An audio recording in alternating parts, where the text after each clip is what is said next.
আমি বিশ্বাস করি জাতীয় ঐক্য আমাদের শক্তি, বিভাজন আমাদের দুর্বলতা।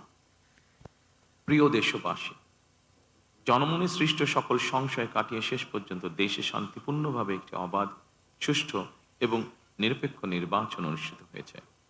এজন্য অন্তর্বর্তীকালীন সরকার এবং নির্বাচন কমিশনকে বিশেষ ধন্যবাদ জানাই। জনগণের প্রত্যাশিত এই নির্বাচন অনুষ্ঠানের জন্য গণতন্ত্রের ইতিহাসে আপনাদের অবদান স্মরণীয় হয়ে থাকবে।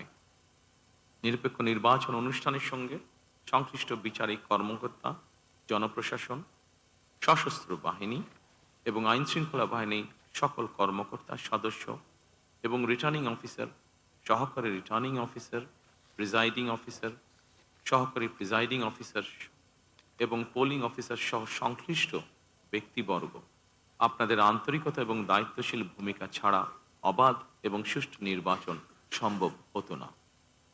আপনাদেরকে অসংখ্য ধন্যবাদ। এই নির্বাচনে দেশি এবং বিদেশি গণমাধ্যম এবং পর্যবেক্ষকদের ভূমিকাও ছিল অত্যন্ত গুরুত্বপূর্ণ। আপনাদের প্রতিও রইল অকৃত্রিম শুভেচ্ছা। ৭১-এর স্বাধীনতা অর্জনের যুদ্ধ থেকে ২০২৪ সালে দেশ এবং জনগণের স্বাধীনতা রক্ষার যুদ্ধ, এই দীর্ঘ সময় দেশ গণতন্ত্র প্রতিষ্ঠার আন্দোলনে যারা শহীদ হয়েছেন, হতাহত হয়েছেন, যাদের রক্ত মাড়িয়ে কষ্টের সিঁড়ি বেয়ে আজকের এই গণতান্ত্রিক বাংলাদেশ, সেই সকল বীর শহীদদের প্রতি জানাই গভীর শ্রদ্ধা।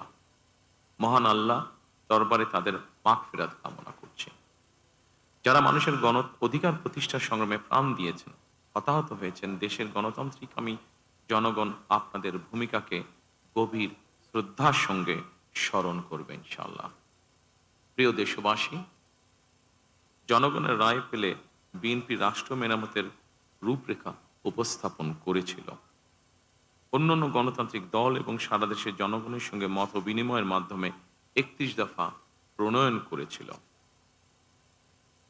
৩১ দফার আলোকে ঘোষণা করা হয়েছে দলীয় ইশতেহার। একই সঙ্গে কয়েকটি বিষয়ে নোট অফ ডিসেন্ট দিয়ে বিএনপি জুলাই সনদেও স্বাক্ষর করেছে। আমরা জনগণের কাছে প্রতিশ্রুতিবদ্ধ, প্রত্যাশিত প্রতিটি অঙ্গীকার পর্যায়ক্রমিকভাবে বাস্তবায়ন করব ইনশাআল্লাহ। সারা দেশে বাংলাদেশ জাতীয়তাবাদী দল বিএনপির সর্বস্তরের নেতা কর্মী সমর্থক ছাড়াও দেশের গণতান্ত্রিকামী জনগণের সামনে আজকের এই সময়টি অত্যন্ত গুরুত্বপূর্ণ এবং আনন্দের। এমন এক আনন্দঘন পরিবেশে আপসীন দেশনেত্রী বেগম খালেদা জিয়ার অনুপস্থিতি আমাদেরকে করেছে ভারাক্রান্ত। রাষ্ট্র ও রাজনীতিতে জনগণের অধিকার প্রতিষ্ঠার এমন একটি গণতান্ত্রিক সময়ের প্রত্যাশায় তিনি ফ্যাসিবাদের বিরুদ্ধে আপোষহীন লড়াই করেছিলেন। স্বৈরাচার কিংবা ফ্যাসিবাদের সঙ্গে কখনো আপোষ করেননি। দেশ এবং জনগণের স্বার্থে প্রশ্নে বরাবরই তিনি ছিলেন অটল, অবিচল। আমরা আল্লাহর দরবারে মরহুমা খালেদা জিয়ার মাগফিরাত কামনা করছি। প্রিয় দেশবাসী, স্বাধীনতার ঘোষকের প্রতিষ্ঠিত বাংলাদেশ জাতীয়তাবাদী দল বিএনপিকে দেশের জনগণ আবারও রাষ্ট্র পরিচালনার ম্যান্ডেট দিয়েছেন। জনগণ বিএনপির প্রতি যে বিশ্বাস এবং ভালোবাসা দেখিয়েছেন, এবার জনগণের জীবন মান উন্নয়নের জন্য নিরলস কাজের মাধ্যমে জনগণের এই বিশ্বাস এবং ভালোবাসার প্রতিদান দিতে আমাদেরকে ঐক্যবদ্ধভাবে কাজ করতে হবে। এবার আমি সারা দেশে বিএনপির সর্বস্তরের নেতাকর্মী সমর্থকদের ধন্যবাদ জানিয়ে বলতে চাই, শত নির্যাতন নিপীড়নের পরও আপনারা রাজপথ ছাড়েননি। গণতন্ত্র প্রতিষ্ঠাত সংগ্রামে অটুট ছিলেন, অনড় ছিলেন। এবার দেশ গড়ার পালা আমাদের। দেশ পুনর্গঠনের এই যাত্রায় আপনি, আমি, আমাদের প্রত্যেককে দায়িত্বশীল ভূমিকা পালন করতে হবে অবশ্যই। আমরা গণতন্ত্র এবং মানুষের অধিকার প্রতিষ্ঠার এই বিজয়কে শান্তভাবে, শান্তির সাথে, দায়িত্বশীলতার মাধ্যমে উদযাপন করেছি। নির্বাচনোত্ত বাংলাদেশে যাতে কোথাও কোনো অপ্রীতিকর ঘটনা না ঘটে, এই জন্য শত উস্কানির মুখেও আমি সারা বাংলাদেশে বিএনপির সর্বস্তরের নেতাকর্মীদের শান্ত এবং সতর্ক থাকার আহ্বান জানাচ্ছি। কোনো অপশক্তি যাতে পরিস্থিতির সুযোগ নিয়ে কোনো অপ্রীতিকর ঘটনা ঘটানোর সুযোগ নিতে না পারে, এজন্য নির্বাচন উত্তর নিরঙ্কুশ বিজয়ের অর্জনের পরও আমি সারা দেশে বিএনপি এবং জোটভুক্ত দলের সর্বস্তরের নেতাকর্মীদের বিজয় মিছিল বের করতে নিষেধ করেছিলাম। আমরা আল্লাহর দরবারে শুকরিয়া আদায়ের মাধ্যমে বিজয় উৎসব পালন করেছি।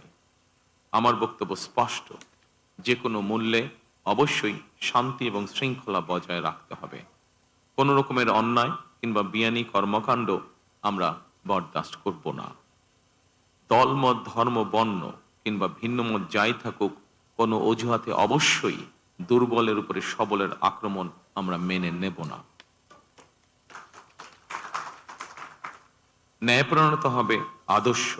আইনের শাসন প্রতিষ্ঠা করা না গেলে আমাদের সকল চেষ্টা ব্যর্থ হয়ে যেতে পারে। আইনের শাসন প্রতিষ্ঠায় সরকারি দল কিংবা বিরোধী দল, অন্য মত কিংবা ভিন্ন মত, প্রতিটি বাংলাদেশী নাগরিকের জন্যই আইন সমান। আইনের প্রয়োগ হবে বিধিবদ্ধ নিয়মে।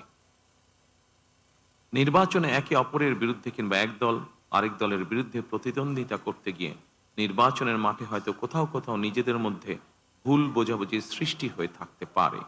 তবে এই ধরনের বিরোধ যেন প্রতিশোধ, প্রতিহিংসায় রূপ না নেয়, সে ব্যাপারে সবাইকে সতর্ক থাকার জন্য আমি আন্তরিকভাবে আহ্বান জানাচ্ছি।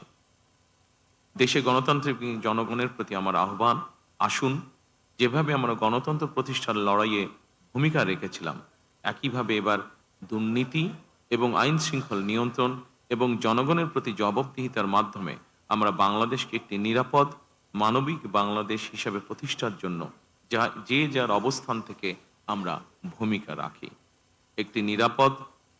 একটি নিরাপদ মানবিক গণতান্ত্রিক বাংলাদেশ প্রতিষ্ঠার যাত্রাপথে আমি ভিন্ন দল কিংবা ভিন্ন মতের সকলের সহযোগিতা কামনা করছি।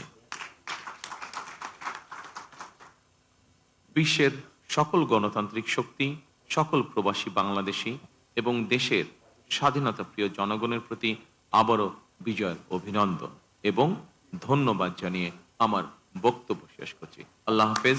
বাংলাদেশ জিন্দাবাদ।